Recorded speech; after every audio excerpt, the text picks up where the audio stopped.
नमस्कार दोस्तों, स्वागत है आपका आज के इस वीडियो में। दोस्तों, पीएफ अकाउंट से पैसे निकालने के लिए जो क्लेम हम करते हैं, अगर वो क्लेम सेटल हो जाता है तो क्लेम सेटल होने के बाद जो पैसा हमें मिलने वाला है उस पैसे को ईपीएफओ एनईएफटी के जरिए हमारे बैंक अकाउंट में ट्रांसफर करता है। तो आज की इस वीडियो में हम ये जानेंगे कि ईपीएफओ पैसा ट्रांसफर करने के लिए एनईएफटी का ही इस्तेमाल क्यों करता है। तो चलिए शुरू करते हैं आज का वीडियो।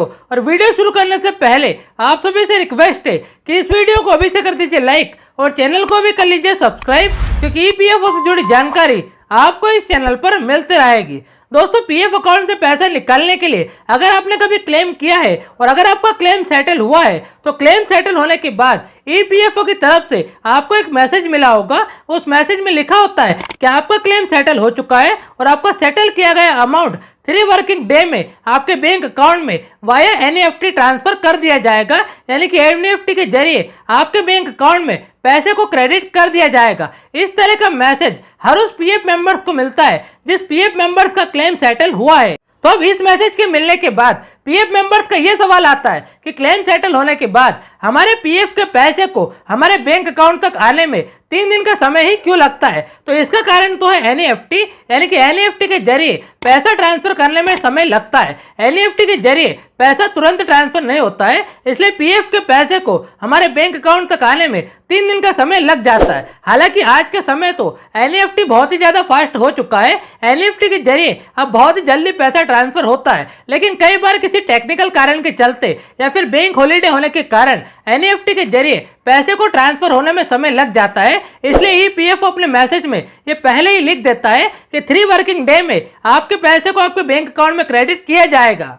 अब यहाँ पर एक बहुत ही जरूरी सवाल आता है। सवाल यह है कि अगर एनईएफटी के जरिए पैसा तुरंत ट्रांसफर नहीं होता है तो फिर ईपीएफओ पैसा ट्रांसफर करने के लिए एनईएफटी का इस्तेमाल क्यों करता है। एनईएफटी के अलावा किसी और पेमेंट ट्रांसफर मेथड का इस्तेमाल क्यों नहीं करता, क्योंकि एनईएफटी के अलावा और भी कई सारे ऐसे पेमेंट ट्रांसफर मेथड है जिनके जरिए एक बैंक अकाउंट से दूसरे बैंक अकाउंट में पैसा ऑनलाइन और तुरंत ट्रांसफर होता है, जैसे कि आरटीजीएस, आईएमपीएस और यूपीआई। इन ट्रांसफर मेथड के जरिए पैसा तुरंत ट्रांसफर होता है। तो देखिए, ये बात सच है कि आरटीजीएस, आईएमपीएस और यूपीआई इनके जरिए पैसा तुरंत ट्रांसफर होता है, लेकिन फिर भी ईपीएफओ को एनईएफटी का इस्तेमाल करने का कारण है इन सभी पेमेंट ट्रांसफर मेथड की ट्रांजैक्शन लिमिट। जी हाँ दोस्तों, ये जितने भी ऑनलाइन पेमेंट ट्रांसफर करने के तरीके हैं इनके जरिए पैसा ट्रांसफर करने की एक लिमिट होती है। इन तरीकों के जरिए हम एक बार में एक बैंक अकाउंट से दूसरे बैंक अकाउंट में एक फिक्स अमाउंट को ही ट्रांसफर कर सकते हैं। तो अब मैं इन सभी पेमेंट ट्रांसफर मेथड की लिमिट के बारे में आपको बताने वाला हूं,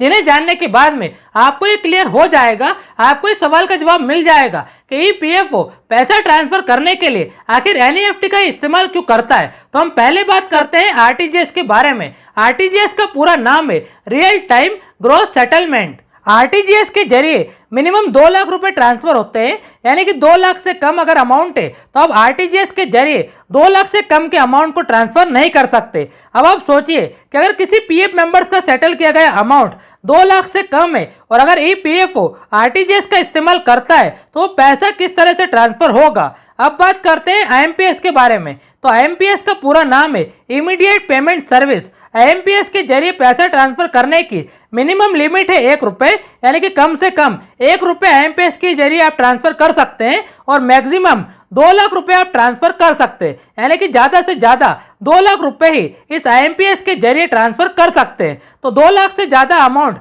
हम आईएमपीएस के जरिए ट्रांसफर नहीं कर सकते। अब आप सोचिए कि अगर किसी पीएफ मेंबर्स का सेटल अमाउंट 2 लाख से ज्यादा है तो उस पैसे को आईएमपीएस के जरिए कैसे ट्रांसफर किया जाएगा। अब बात करते हैं यूपीआई के बारे में।